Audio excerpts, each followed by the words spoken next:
Myself Dr. W. Ganari from Kamlavi Mahavidyalaya, Nagpur. Today I am going to discuss the separation technique, that is solvent extraction.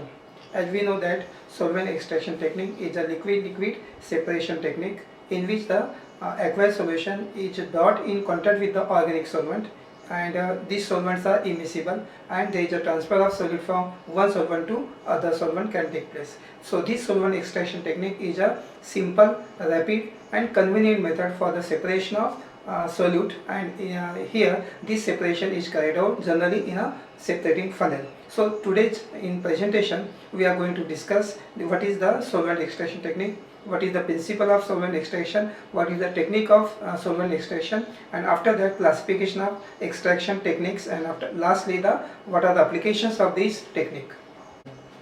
So today's topic is solvent extraction.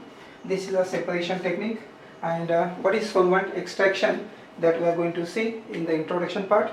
So liquid extraction is a technique in which the solution, generally aqueous, is we have to brought in contact with the second solvent, that is organic, and both the solvents are immiscible, and in order to bring the transfer of one solute into second solvent, this separation technique is a very rapid, convenient method for carrying out the in a separating funnel.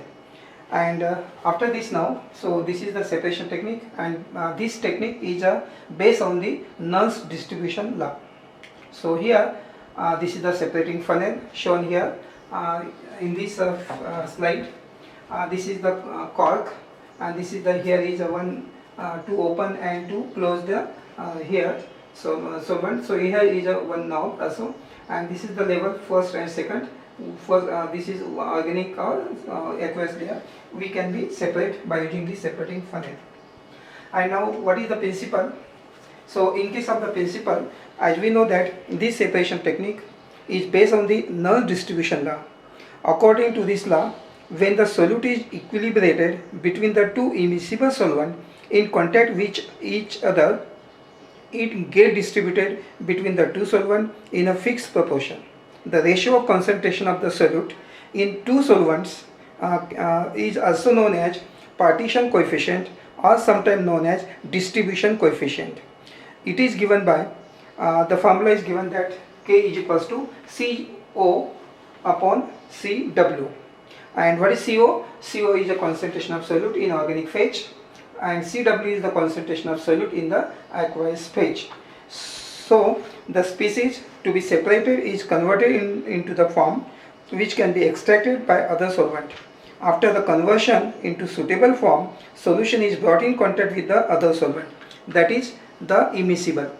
It is then equilibrated for sufficient time so that the species have selectively and into other solvent and can be analyzed subsequently. In this way we can separate and also analyze. For example, metal is to be extracted and it is converted into complex, and then the complex is extracted into organic solvent. So this is the method of solvent extraction, and this is the basic principle of solvent extraction based on the Nernst distribution law, and ratio is given K is equals to CO by CW.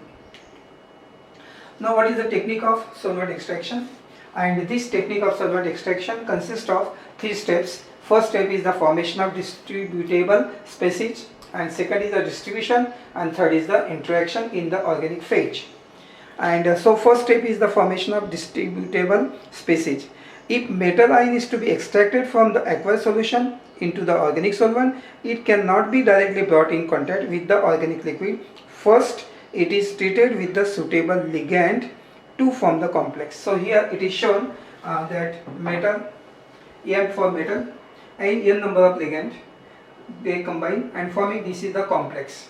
And after that, second step is the distribution. After formation of distributable species, immiscible solvent is added to the solution and shaken, and we have to shake it vigorously in order to establish equilibrium. At the equilibrium, the concentration of organic and aqueous phases follow the distribution law. What is the Nernst distribution law? And here the Nernst distribution law shows equal. This is in a complex in aqueous, and this is the complex in a organic layer. Both are in a equilibrium. It is shown in a second step, second step. And last stage is the third, interactions of in a organic phase. After crossing the phase boundary, the species may undergo polymerization, dissociation, etc. like that in the organic phase. This can be analyzed either in the same solvent or by re-extracting it into the aqueous solvent. So these are the three steps in the techniques of solvent extraction. And now in the next we are going to see what are the different types of that we are seeing the different types of solvent extraction techniques, and these are classified into a classification of solvent extraction. Different types of solvent extraction process are there. So first one is a batch extraction, and this batch extraction shows that batch means number of times you have to repeat it. So in batch extraction, and this is the common type of extraction technique in which the organic liquid added to the solution to be extracted in a separating funnel as shown in the figure. After agitation for sufficient length of time, the layers are allowed to separate. Now the top is open and the lower heavier layer is allowed to drain or flow out through the stopcock. If more extractions are required, then the lower layer is the organic layer, and second part of the organic liquid is the added, and the process is made to repeat. If the organic layer is present in the upper layer, aqueous layer is transferred to a second separating funnel, and the second part of the organic liquid is added. This process made to repeat as many times as required to ensure satisfactory separation. So therefore it is known as batch extraction. Once you carried out the separation, again another take that drain out it, and again adding another that is separating funnel, and so one by one we have to, and number of times we can repeat it. So this is the first, that is known as batch extraction technique. And here the separating funnel are generally used. And second one is a back extraction, also known as stripping. So what is back extraction and stripping? Here most of the time analysis is not carried out in an organic phase, but the species is brought back into the aqueous phase. This can be achieved either by setting the appropriate pH or by using another complexing agent to form the complex that is more soluble in water. And in this way, back extraction, and this back extraction sometimes also known as stripping. This is second technique. And in case of third, which is known as continuous extraction. So the apparatus used for this is shown in the figure, that is called continuous extraction apparatus. And in this method, the complex, for complete extraction, it is necessary to have large number of extractions. This is possible using continuous extraction process. For this case, extractant is added dropwise and removed dropwise from the solution of the species as shown in the figure. So drop by drop we have to remove it. And fourth technique is a countercurrent extraction. And in case of countercurrent extraction, two immiscible solvents are made to flow in opposite direction in contact with each other. This technique is generally the most efficient among the all, and this is called countercurrent extraction. And last is a Soxhlet extraction, and this Soxhlet extractor is shown, apparatus shown in the figure. And this method is based on the continuous extraction of desired constituent from the solid sample into the organic solvent. It is carried out in the special type of apparatus. That apparatus is known as Soxhlet extractor. With this equipment, extraction can be continued up to the 8 to 10 hours without break. So this is a very efficient method for the separation of the solute by using this extractor. So these are the 5 techniques of separation of solute by using the two different solvents. So this is classification. Now there are some factors which are affecting the efficiency of extraction. And first is the so shown here total factors which are affecting, and that factors are nature of solute, species, second is the nature of solvent, and third is the condition of extraction, fourth is the synergetic effect, and fifth is the number of extractions. So number one is the nature of solute species. In this case, how they affect the extraction efficiency. Generally, it is observed that metal ion separated by using solvent extractions. The metal ion is converted into suitable chelate by using a ligand solution. Due to the formation of chelate, solubility of the complex increases in organic solvent, and therefore extraction is possible. The factor which increases the stability of chelate increases the efficiency of extraction. These factors are some base nature of ligand or soft base nature of ligand first, second is higher basic strength of chelating group, and third is resonating forms of chelate. So these three factors are responsible for the efficiency of extraction. So first is nature of solute species. Second factor is nature of solvent. It is also this nature of solvent also affect.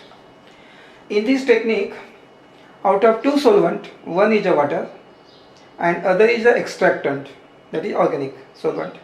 The solvent used for extraction should be fulfill the following condition. So solvent should have certain conditions, and these conditions are low solubility in the aqueous phase, low viscosity and large density difference from the aqueous phase, low toxicity and flammability, high distribution ratio of solute, easy recovery of solute for further analysis. So this is the second part, that is nature of solvent, and these are the conditions. Third condition is that, third number, condition of extraction. So some certain conditions are also there during the extraction. The difference condition or different conditions adjusted during the extraction of one or more component in the mixture affect the efficiency of extraction. One of the condition is pH. So the condition is pH.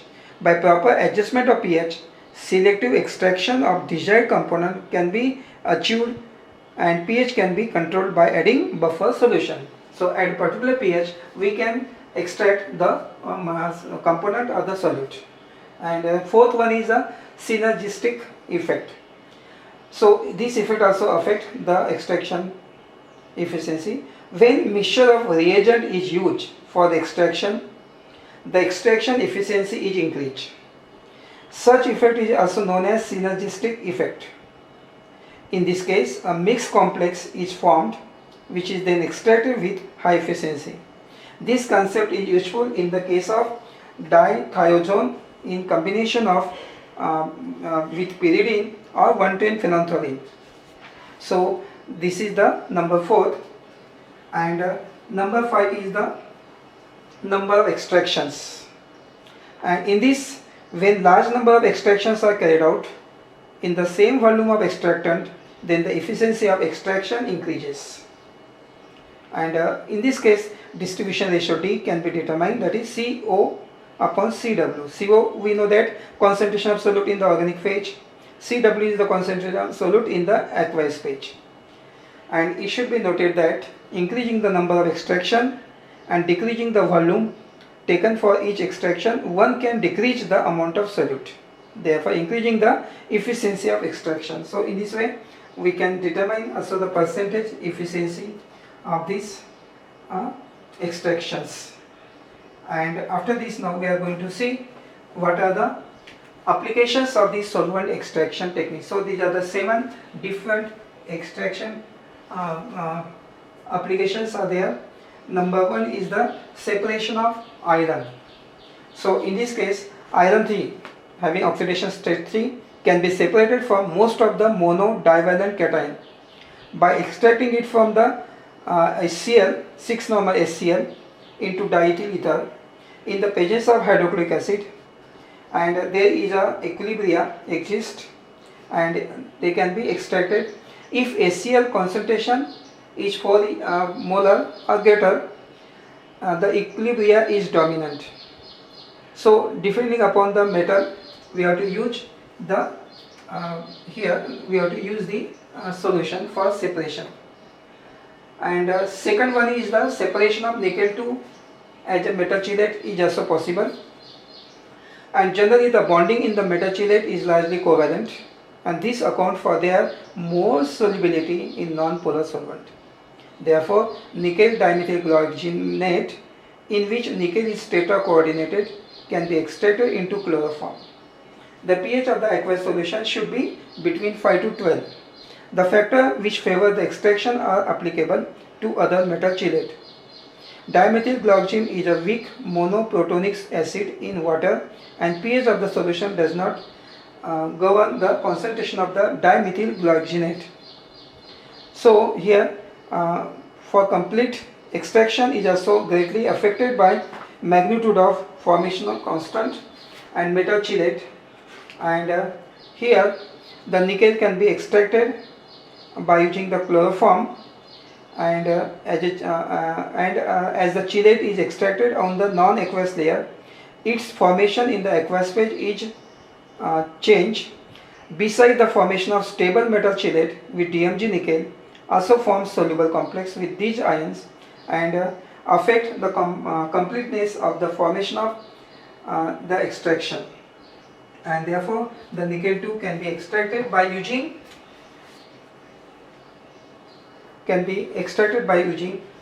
this technique. And then third is the determination of lead by using dithyogen. Dithyogen is the reagent, and here lead can be analyzed at very low concentration level using dithyogen reagent. Solvent extraction is carried out in chloroform. The method is highly sensitive. And after that, fourth is the determination of copper using diethyl thiocarbamate. So sodium salt of diethyl dithiocarbamate react with the copper in weakly acidic or ammonical solution to produce a brown colloidal suspension, and it may be extracted by organic solvent like chloroform, carbon tetrachloride, and analysis is carried out spectrophotometrically at the lambda max 435 nanometer. And next is the fifth, separation of lanthanide. So lanthanide separation is also carried out by using solvent extraction, and in this case similar to ion exchange technique, solvent extraction is also widely used method for the separation of lanthanides. For separation of lanthanide, they are extracted by using tri-N-butyl phosphate. So in short, we can say that TBP, tri-N-butyl phosphate, TBP, in the presence of nitrate ion, and extraction is carried out in the continuous countercurrent apparatus. And after that, extraction of nitrate, that is this ion is also possible. Certain nitrate salts are selectively extracted by ether as well as other organic solvent. For example, uranium is conveniently separated from such element as lead and thorium by other extraction of an aqueous solution that is saturated with ammonium nitrate and has a nitric acid concentration about 1.5 molar. Uranium must be in the 46 oxidation in a 4 oxidation state or 6. So in this way the nitrate can also be extracted by using this extraction technique. And last is the determination of uranium as a 8-hydroxyquinoline. So 8-hydroxyquinoline is a reagent. It is also possible to determine uranium as 8-hydroxyquinolate in the presence of some EDTA at pH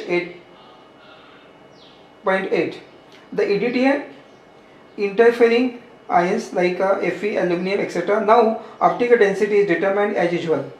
Similarly, it is also possible to estimate other cation by using suitable organic reagent. For example, determination of molybdenum by thiocyanate method, determination of lead by dithiazone method, determination of copper as a diethyl dithiocarbamate. So these are the some applications of this solvent extraction technique.